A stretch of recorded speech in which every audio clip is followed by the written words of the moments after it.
ओम शांति 12/9/2024। ଆଜିର ସାକାର ମହାବାକ୍ୟ। ମିଠେ ବଜେ ବ୍ରାହ୍ମଣ ହେଲେ ଚୁଟି ଅର୍ଥାତ୍ ସର୍ବୋତ୍ତମ, ଶୂଦ୍ର ହେଲେ ପାଦ ଅର୍ଥାତ୍ ସର୍ବକନିଷ୍ଠ। ଯେଉଁମାନେ ଶୂଦ୍ରରୁ ବ୍ରାହ୍ମଣ ହେବେ ସେହିମାନେ ହିଁ ଦେବତା ହୋଇପାରିବେ। ପ୍ରଶ୍ନ: ତୁମମାନଙ୍କର ଶୁଭ ଭାବନା କ'ଣ ଯାହାକୁ ଲୋକମାନେ ବିରୋଧ କରୁଛନ୍ତି? ଉତ୍ତର: ତୁମମାନଙ୍କର ଶୁଭ ଭାବନା ହେଲା ଏହି ପୁରୁଣା ଦୁନିଆ ସମାପ୍ତ ହୋଇଯାଉ ଏବଂ ନୂତନ ଦୁନିଆ ସ୍ଥାପନା ହୋଇଯାଉ। ସେଥିପାଇଁ ତୁମେ କହୁଛ ଏବେ ପୁରୁଣା ଦୁନିଆ ବିନାଶ ହେଲା କି ହେଲା। ଏହି କଥାକୁ ମଧ୍ୟ ଲୋକମାନେ ବିରୋଧ କରୁଛନ୍ତି। ପ୍ରଶ୍ନ: ଏହି ଇନ୍ଦ୍ରପ୍ରସ୍ଥର ମୁଖ୍ୟ ନିୟମ କ'ଣ? ଉତ୍ତର: କୌଣସି ବି ପତିତ ଶୂଦ୍ରକୁ ଏହି ଇନ୍ଦ୍ରପ୍ରସ୍ଥର ସଭାକୁ ଅଣାଯାଇ ପାରିବ ନାହିଁ। ଯଦି କେହି ନେଇ ଆସନ୍ତି ତେବେ ତାଙ୍କ ଉପରେ ମଧ୍ୟ ପାପ ଲାଗିଯିବ। ଓମ୍ ଶାନ୍ତି। ଆତ୍ମିକ ପିଲାମାନଙ୍କ ପ୍ରତି ଆତ୍ମିକ ବାବା ବସି ବୁଝାଉଛନ୍ତି।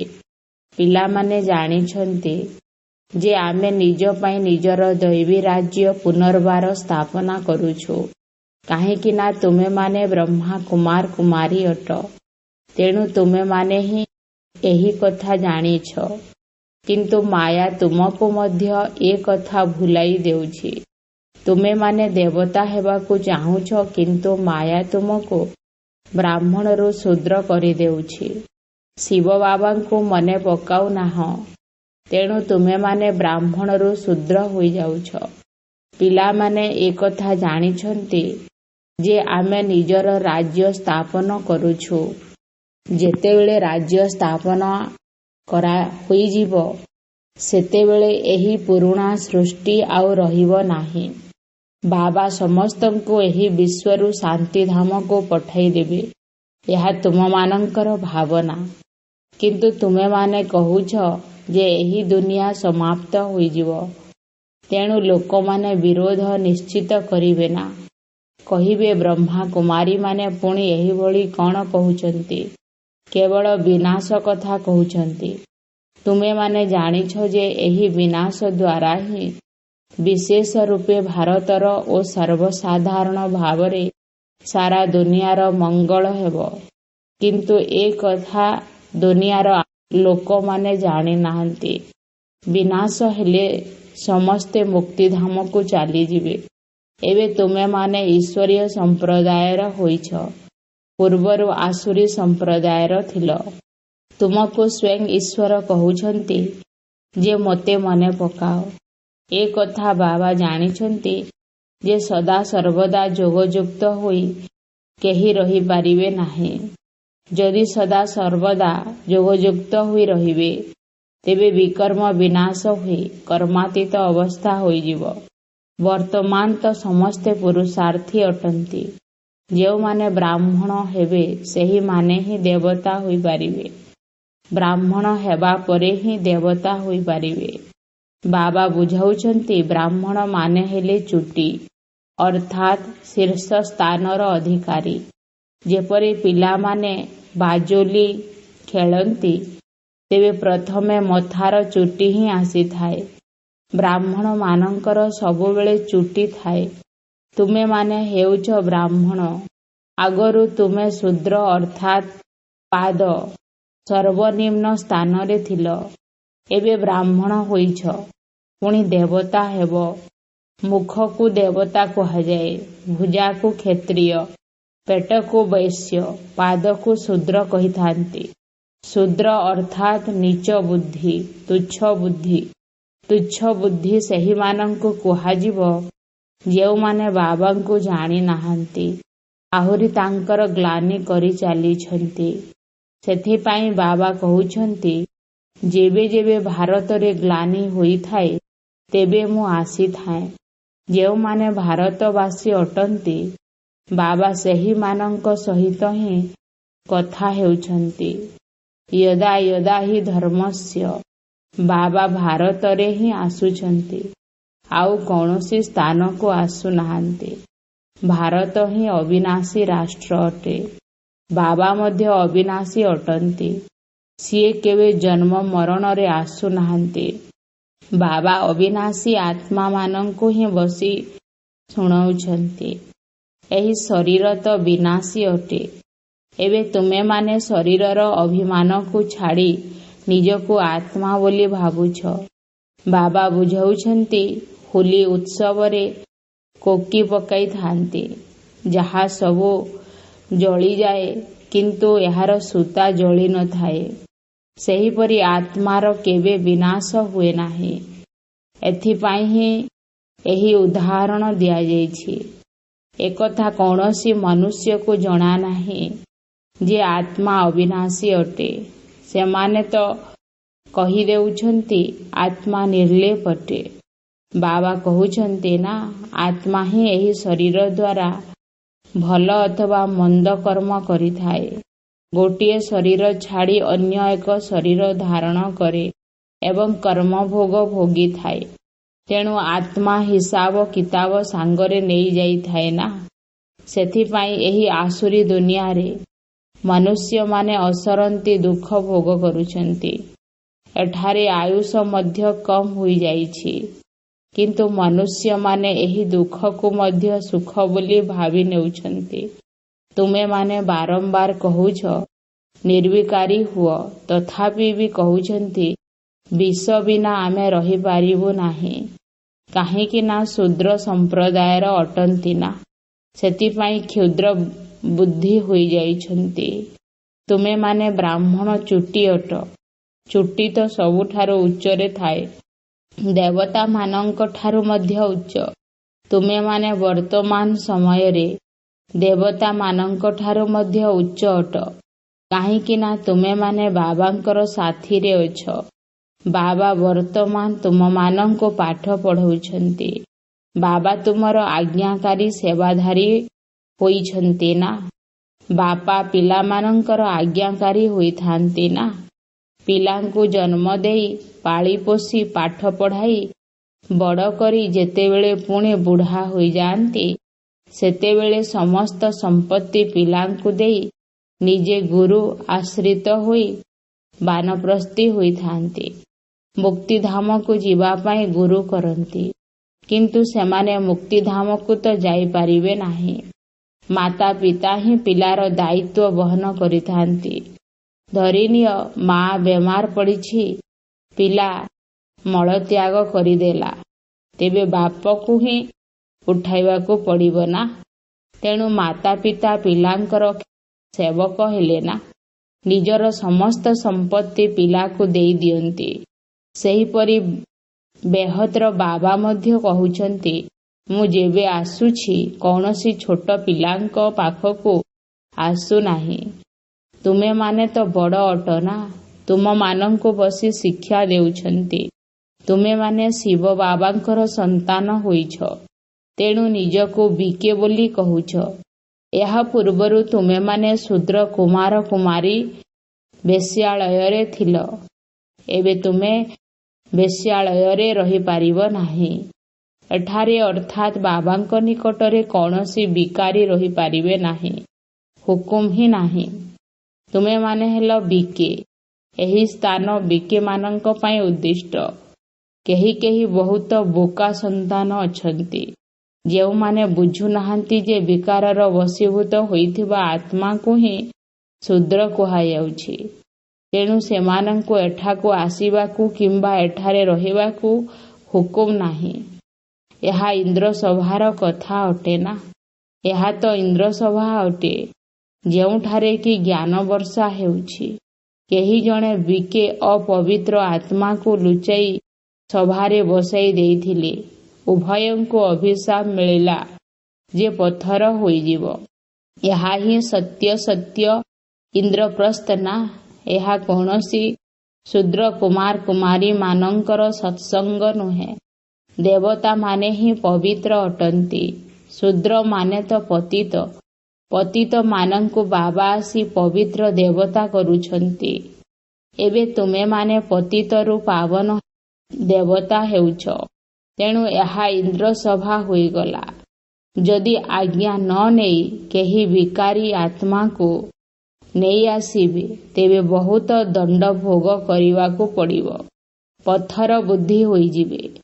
ଏଠାରେ ପାରସ ବୁଦ୍ଧି ହେଉଛ ନା? ତେଣୁ ବିକାରୀଙ୍କୁ ଯେଉଁମାନେ ନେଇ ଆସୁଛନ୍ତି ତାଙ୍କୁ ମଧ୍ୟ ଅଭିଶାପ ମିଳିଯାଉଛି। ତୁମେ ବିକାରୀ ଆତ୍ମାକୁ ଲୁଚାଇ କାହିଁକି ଆଣିଲ? ବାବାଙ୍କୁ ପଚାରିଲ ନାହିଁ। ତେଣୁ କେତେ ଦଣ୍ଡ ଭୋଗ କରିବାକୁ ପଡ଼ୁଛି। ଏହା ହେଲା ଗୁପ୍ତ କଥା। ଏବେ ତୁମେମାନେ ଦେବତା ହେଉଛ। ଏଠାରେ ବଡ଼ କଠୋର କାଇଦା ରହିଛି। ଅବସ୍ଥାର ଅଧୋଗତି ହୋଇଯାଉଛି। ଏକଦମ ପଥର ବୁଦ୍ଧି ହୋଇଯାଉଛନ୍ତି। ସମସ୍ତେ ପଥର ବୁଦ୍ଧି ହିଁ ଅଟନ୍ତି। ପାରସ ବୁଦ୍ଧି ହେବା ପାଇଁ ପୁରୁଷାର୍ଥ ମଧ୍ୟ କରୁନାହାନ୍ତି। ଏସବୁ ଗୁପ୍ତ କଥା ତୁମେମାନେ ହିଁ ବୁଝିପାରିବ। ଏଠାରେ ବିକେମାନେ ରହୁଛନ୍ତି। ଏମାନଙ୍କୁ ଦେବତା ଅର୍ଥାତ୍ ପଥର ବୁଦ୍ଧିରୁ ପାରସ ବୁଦ୍ଧି ବାବା ହିଁ କରୁଛନ୍ତି। ବାବା ମିଠା ମିଠା ପିଲାମାନଙ୍କୁ ବୁଝାଉଛନ୍ତି, କୌଣସି ପ୍ରକାର ନିୟମ ଭଙ୍ଗ କର ନାହିଁ, ନଚେତ୍ ତୁମକୁ 5 ବିକାର ରୂପୀ ଭୂତ ଅଧୀନ କରିନେବ। କାମ, କ୍ରୋଧ, ଲୋଭ, ମୋହ, ଅହଙ୍କାର ଏହା ଅଧାକଳ୍ପର 5ଟି ବଡ଼ ବଡ଼ ଭୂତ ଅଟନ୍ତି। ତୁମେମାନେ ଏଠାକୁ ଭୂତମାନଙ୍କୁ ତଡ଼ିବାକୁ ଆସିଛ। ଯେଉଁ ଆତ୍ମା ଦିନେ ଶୁଦ୍ଧ ପବିତ୍ର ଥିଲା ତାହା ଏବେ ଅପବିତ୍ର, ଅଶୁଦ୍ଧ, ଦୁଃଖୀ, ରୋଗୀ ହୋଇଯାଇଛି। ଏହି ଦୁନିଆରେ ଅସରନ୍ତି ଦୁଃଖ ରହିଛି। ବାବା ଆସି ଜ୍ଞାନ ବର୍ଷା କରୁଛନ୍ତି। ତୁମମାନଙ୍କ ଦ୍ୱାରା ହିଁ କରୁଛନ୍ତି। ତୁମ ପାଇଁ ବାବା ସ୍ୱର୍ଗ ରଚନା କରୁଛନ୍ତି। ତୁମେମାନେ ହିଁ ଯୋଗବଳ ଦ୍ୱାରା ଦେବତା ହେଉଛ। ବାବା ନିଜେ ହେଉନାହାନ୍ତି। ବାବା ତ ସେବାଧାରୀ ଅଟନ୍ତି। ଶିକ୍ଷକ ମଧ୍ୟ ଛାତ୍ରର ସେବକ ହୋଇଥାନ୍ତି। ପାଠ ପଢ଼ାଇଥାନ୍ତି ଅର୍ଥାତ୍ ସେବା କରୁଛନ୍ତି ନା? ଶିକ୍ଷକ କହନ୍ତି, ମୁଁ ତୁମର ଆଜ୍ଞାକାରୀ ସେବାଧାରୀ ଅଟେ। କାହାକୁ ବାରିଷ୍ଟର, ଇଞ୍ଜିନିୟର ଆଦି କରୁଛନ୍ତି। ତେଣୁ ସେବକ ହେଲେ ନା? ସେହିପରି ଗୁରୁମାନେ ମଧ୍ୟ ମାର୍ଗଦର୍ଶନ କରାଇଥାନ୍ତି। ସେବକ ହୋଇ ମୁକ୍ତିଧାମ ନେଇଯିବାର ସେବା କରିଥାନ୍ତି। କିନ୍ତୁ ଆଜିକାଲିର କୌଣସି ଗୁରୁ ମୁକ୍ତିଧାମ ନେଇଯାଇ ପାରିବେ ନାହିଁ। କାହିଁକିନା ସେମାନେ ମଧ୍ୟ ପତିତ ଅଟନ୍ତି। ଏକମାତ୍ର ସଦ୍ଗୁରୁ ହିଁ ସର୍ବଦା ପବିତ୍ର ଅଟନ୍ତି। ବାକି ଗୁରୁମାନେ ମଧ୍ୟ ସବୁ ପତିତ ଅଟନ୍ତି। ଏହି ଦୁନିଆ ହିଁ ପତିତ ଅଟେ। ସତ୍ୟଯୁଗକୁ ପବିତ୍ର ଦୁନିଆ, କଳିଯୁଗକୁ ପତିତ ଦୁନିଆ କୁହାଯାଉଛି। ସତ୍ୟଯୁଗକୁ ହିଁ ସମ୍ପୂର୍ଣ୍ଣ ସ୍ୱର୍ଗ ବୋଲି କୁହାଯିବ। ତ୍ରେତା ଯୁଗରେ 2 କଳା କମ୍ ହୋଇଯାଇଥାଏ। ଏହି କଥା ତୁମେମାନେ ହିଁ ବୁଝୁଛ ଏବଂ ଧାରଣ କରୁଛ। ଦୁନିଆର ମନୁଷ୍ୟମାନେ ତ କିଛି ବି ଜାଣିନାହାନ୍ତି। ଏପରି ନୁହେଁ ଯେ ସାରା ଦୁନିଆ ସ୍ୱର୍ଗକୁ ଯିବ। ଯେଉଁମାନେ କଳ୍ପ ପୂର୍ବରୁ ଥିଲେ ସିଏ ଭାରତବାସୀ ହିଁ ପୁଣି ଥରେ ଆସି ସତ୍ୟଯୁଗ ତ୍ରେତାରେ ଦେବତା ହେବେ। ସେହିମାନେ ପୁଣି ଦ୍ୱାପରରୁ ନିଜକୁ ହିନ୍ଦୁ ବୋଲି କହିବେ। ଏମିତି ତ ହିନ୍ଦୁ ଧର୍ମରେ ମଧ୍ୟ ବର୍ତ୍ତମାନ ପର୍ଯ୍ୟନ୍ତ ଯେଉଁ ଆତ୍ମାମାନେ ପରମଧାମରୁ ଧରାପୃଷ୍ଠକୁ ଆସୁଛନ୍ତି ସେମାନେ ମଧ୍ୟ ନିଜକୁ ହିନ୍ଦୁ କହୁଛନ୍ତି। କିନ୍ତୁ ସେମାନେ ନା ଦେବତା ହେବେ ନା ସ୍ୱର୍ଗରେ ଆସିବେ। ସେମାନେ ପୁଣି ଦ୍ୱାପର ପରେ ନିଜ ସମୟରେ ତଳକୁ ଆସି ନିଜକୁ ହିନ୍ଦୁ ବୋଲି କହିବେ। ତୁମେମାନେ ହିଁ ଦେବତା ହେଉଛ, ଯେଉଁମାନଙ୍କର ଆରମ୍ଭରୁ ଶେଷ ପର୍ଯ୍ୟନ୍ତ ଅଭିନୟ ରହିଛି। ଏହି ଡ୍ରାମାରେ ବହୁତ ତିଆରି ରହିଛି। କିନ୍ତୁ ଏକଥା ଅନେକଙ୍କର ବୁଦ୍ଧିରେ ରହୁନାହିଁ। ତେଣୁ ସେମାନେ ଉଚ୍ଚ ପଦ ମଧ୍ୟ ପାଇପାରିବେ ନାହିଁ। ଏହା ହେଲା ସତ୍ୟନାରାୟଣଙ୍କର କଥା। ସେମାନେ ତ ମନଗଢ଼ା କଥା ଶୁଣାଉଛନ୍ତି। ଏହାଦ୍ୱାରା କ'ଣ ସେହି ଲକ୍ଷ୍ମୀ ବା ନାରାୟଣ ହେଉଛନ୍ତି କି? ବାସ୍ତବରେ ଏଠାରେ ତୁମେମାନେ ପ୍ରତ୍ୟକ୍ଷରେ ଲକ୍ଷ୍ମୀ ନାରାୟଣ ହେଉଛ। କଳିଯୁଗରେ ସବୁ ମିଛ, ମିଛ ମାୟା। ରାବଣ ରାଜ୍ୟ ହିଁ ମିଥ୍ୟା ଅଟେ। ସତ୍ୟ ଦୁନିଆ ବାବା ହିଁ ସ୍ଥାପନ କରୁଛନ୍ତି। ଏ କଥା ମଧ୍ୟ ତୁମେ ବ୍ରାହ୍ମଣ ପିଲାମାନେ ହିଁ ଜାଣିଛ। ତାହା ମଧ୍ୟ ପୁରୁଷାର୍ଥର କ୍ରମ ଅନୁସାରେ, କାହିଁକି ନା ଏହା ହେଉଛି ପାଠ ପଢ଼ା। ଯଦି କେହି କମ୍ ପାଠ ପଢ଼ିବେ ତେବେ ଫେଲ୍ ହୋଇଯିବେ। ଏହି ପାଠ ତ କଳ୍ପରେ ଥରେ ମାତ୍ର ପଢ଼ାଯାଉଛି, ପୁଣି ପଢ଼ିବା ମୁସ୍କିଲ ହୋଇଯିବ। ଆରମ୍ଭରୁ ଯେଉଁମାନେ ପାଠ ପଢ଼ି ଶରୀର ତ୍ୟାଗ କରିଛନ୍ତି ସେମାନେ ସଂସ୍କାର ନେଇଯାଇଛନ୍ତି, ପୁଣି ମଧ୍ୟ ଆସି ପଢ଼ୁଥିବେ, କିନ୍ତୁ ନାମ ରୂପ ତ ବଦଳି ଯାଉଛି। ଆତ୍ମାକୁ ହିଁ 84 ଜନ୍ମର ଅଭିନୟ ମିଳିଛି, ଯିଏକି ଭିନ୍ନ ଭିନ୍ନ ନାମ ରୂପ ଦେଶ କାଳରେ ଅଭିନୟ କରିଥାଏ। ଏତେ ଛୋଟ ଆତ୍ମାକୁ ଅଭିନୟ କରିବା ପାଇଁ କେତେ ବଡ଼ ଶରୀର ମିଳୁଛି। ଆତ୍ମା ତ ସମସ୍ତଙ୍କ ଭିତରେ ଅଛି ନା। ଛୋଟ ମଶା ଭିତରେ ମଧ୍ୟ ଏତେ ଛୋଟ ଆତ୍ମା ଅଛି। ଏ ସବୁ ବହୁତ ସୂକ୍ଷ୍ମ ଏବଂ ବୁଝିବାର କଥା। ଯେଉଁ ପିଲାମାନେ ଏହି କଥାକୁ ଭଲ ଭାବରେ ବୁଝୁଛନ୍ତି ସେହିମାନେ ହିଁ ମାଳାର ଦାନା ହେଉଛନ୍ତି। ବାକି ସମସ୍ତେ ଯାଇ ନୀଚ ପଦ ପାଇବେ। ବର୍ତ୍ତମାନ ତୁମର ଫୁଲର ବଗିଚା ତିଆରି ହେଉଛି। ପୂର୍ବରୁ ତୁମେମାନେ କଣ୍ଟା ସମାନ ଥିଲ। ବାବା କହୁଛନ୍ତି କାମରୂପକ କଣ୍ଟା ବହୁତ ଖରାପ ଅଟେ, ଯାହାକି ଆଦି ମଧ୍ୟ ଅନ୍ତ ଦୁଃଖ ଦେଇଥାଏ। ଦୁଃଖର ମୂଳ କାରଣ ହେଲା କାମ। କାମ ବିକାରକୁ ଜିତିଲେ ହିଁ ତୁମେମାନେ ଜଗଜ୍ଜିତ ହୋଇପାରିବ। ଏଥିରେ ହିଁ ଅନେକଙ୍କୁ ମୁସ୍କିଲ ଅନୁଭବ ହେଉଛି। ବହୁତ କଷ୍ଟରେ ପବିତ୍ର ରହୁଛନ୍ତି। ଯେଉଁମାନେ କଳ୍ପ ପୂର୍ବରୁ ପବିତ୍ର ହୋଇଥିଲେ ସେହିମାନେ ହିଁ ହେବେ। ଜଣାପଡ଼ିଯାଉଛି ଯେ କେଉଁମାନେ ପୁରୁଷାର୍ଥ କରି ସର୍ବୋଚ୍ଚ ଦେବତା ହେବେ। ନରରୁ ନାରାୟଣ, ନାରୀରୁ ଲକ୍ଷ୍ମୀ ହେଉଛନ୍ତି ନା। ନୂଆ ଦୁନିଆରେ ସ୍ତ୍ରୀ ପୁରୁଷ ଉଭୟ ପବିତ୍ର ଥିଲେ, ଏବେ ପତିତ ହୋଇଯାଇଛନ୍ତି। ପବିତ୍ର ଥିଲେ ତେଣୁ ସତ୍ତ୍ୱ ପ୍ରଧାନ ଥିଲେ, ଏବେ ତମ ପ୍ରଧାନ ହୋଇଯାଇଛନ୍ତି। ଏଠାରେ ଉଭୟଙ୍କୁ ପୁରୁଷାର୍ଥ କରିବାକୁ ପଡ଼ିଥାଏ। ଏହି ଜ୍ଞାନ ସନ୍ନ୍ୟାସୀମାନେ ଦେଇପାରିବେ ନାହିଁ।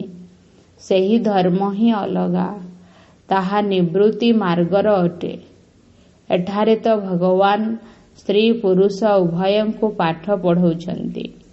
ଉଭୟଙ୍କୁ ବାବା କହୁଛନ୍ତି ଏବେ ଶୂଦ୍ରରୁ ବ୍ରାହ୍ମଣ ହୋଇ ପୁଣି ଲକ୍ଷ୍ମୀ ନାରାୟଣ ହେବାକୁ ପଡ଼ିବ।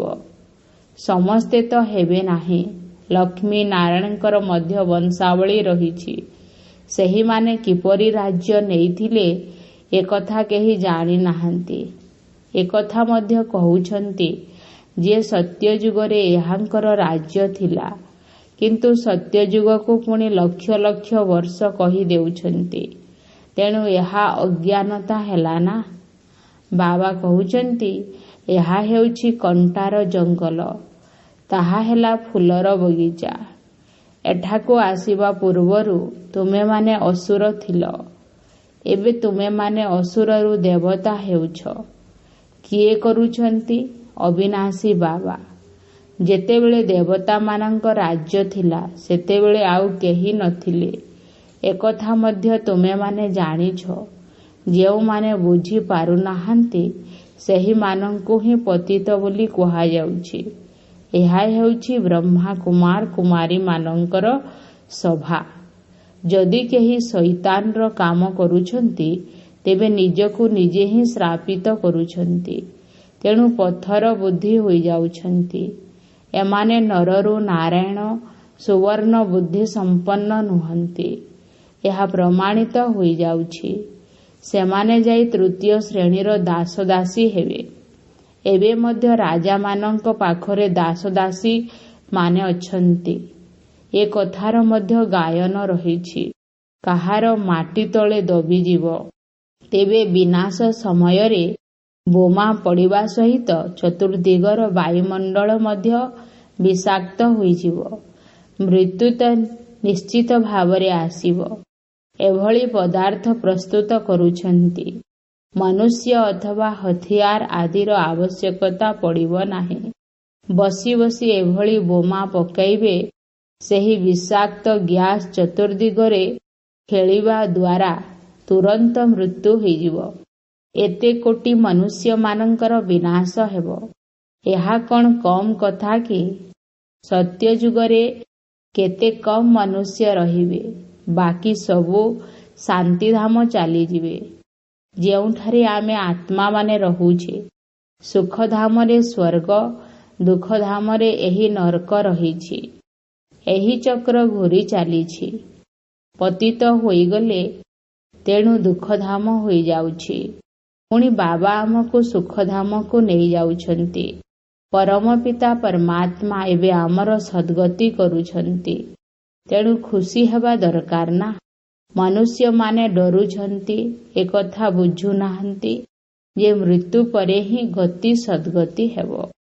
ଆଚ୍ଛା, ମିଠା ମିଠା ଶିଖିଲଧେ ସନ୍ତାନମାନଙ୍କ ପ୍ରତି ମାତା ପିତା ବାପ ଦାଦାଙ୍କର ମଧୁର ସ୍ନେହ ସମ୍ପନ୍ନ ଶୁଭେଚ୍ଛା ଏବଂ ସୁପ୍ରଭାତ। ଆତ୍ମିକ ପିତାଙ୍କର ଆତ୍ମିକ ସନ୍ତାନମାନଙ୍କୁ ନମସ୍ତେ। ଧାରଣା ପାଇଁ ମୁଖ୍ୟ ସାରାଂଶ। 1 ନମ୍ବର, ଫୁଲ ବଗିଚା ଅର୍ଥାତ୍ ସ୍ୱର୍ଗ ଦୁନିଆକୁ ଯିବା ପାଇଁ ଆତ୍ମାରେ ଯେଉଁ ସବୁ କାମ କ୍ରୋଧ ରୂପକ କଣ୍ଟା ଅଛି, ସେଗୁଡ଼ିକୁ ବାହାର କରିଦେବାକୁ ହେବ। ଏଭଳି କୌଣସି କାର୍ଯ୍ୟ କରିବା ଉଚିତ ନୁହେଁ ଯାହାଦ୍ୱାରା ଅଭିଶାପ ମିଳିଯିବ। 2 ନମ୍ବର, ସତ୍ୟ ଦୁନିଆର ମାଲିକ ହେବା ପାଇଁ ସତ୍ୟ ଅର୍ଥାତ୍ ପ୍ରକୃତ ସତ୍ୟ ନାରାୟଣଙ୍କର କଥା ଶୁଣିବାକୁ ହେବ ଏବଂ ଶୁଣେଇବାକୁ ହେବ। ଏହି ମିଥ୍ୟା ଦୁନିଆ ପ୍ରତି ଅନାସକ୍ତ ହେବାକୁ ପଡ଼ିବ।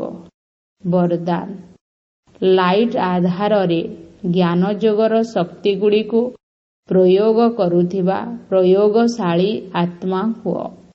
ଯେପରି ପ୍ରକୃତିର ଲାଇଟ୍ ବିଜ୍ଞାନ ଆଧାରରେ ଅନେକ ପ୍ରକାରର ପ୍ରୟୋଗ ସାକାର ରୂପରେ କରି ଦେଖାଇ ପାରୁଛି, ସେହିଭଳି ତୁମେମାନେ ଅବିନାଶୀ ପରମାତ୍ମା ଲାଇଟ୍, ଆତ୍ମିକ ଲାଇଟ୍ ଏବଂ ତା ସହିତ ତୁମର ବାସ୍ତବିକ ସ୍ଥିତିର ଲାଇଟ୍ ଅର୍ଥାତ୍ ହାଲୁକା ପଣିଆ ଦ୍ୱାରା ଜ୍ଞାନ ଯୋଗର ଶକ୍ତିଗୁଡ଼ିକୁ ପ୍ରୟୋଗ କର। ଯଦି ସ୍ଥିତି ଏବଂ ସ୍ୱରୂପ ଡବଲ ଲାଇଟ୍ ଅଟେ, ତେବେ ପ୍ରୟୋଗର ସଫଳତା ବହୁତ ସହଜ ହୋଇଯାଏ। ଯଦି ପ୍ରତ୍ୟେକ ଆତ୍ମା ନିଜ ପ୍ରତି ପ୍ରୟୋଗ କରିବାରେ ଲାଗି ପଡ଼ିବେ, ତେବେ ପ୍ରୟୋଗଶାଳୀ ଆତ୍ମାମାନଙ୍କର ଶକ୍ତିଶାଳୀ ସଂଗଠନ ସୃଷ୍ଟି ହୋଇଯିବ। ସ୍ଲୋଗାନ, ବିଘ୍ନର ଅଂଶ ଏବଂ ବଂଶକୁ ସମାପ୍ତ କରୁଥିବା ଆତ୍ମାମାନେ ହିଁ ବିଘ୍ନ ବିନାଶକ ଅଟନ୍ତି। ଓମ୍ ଶାନ୍ତି।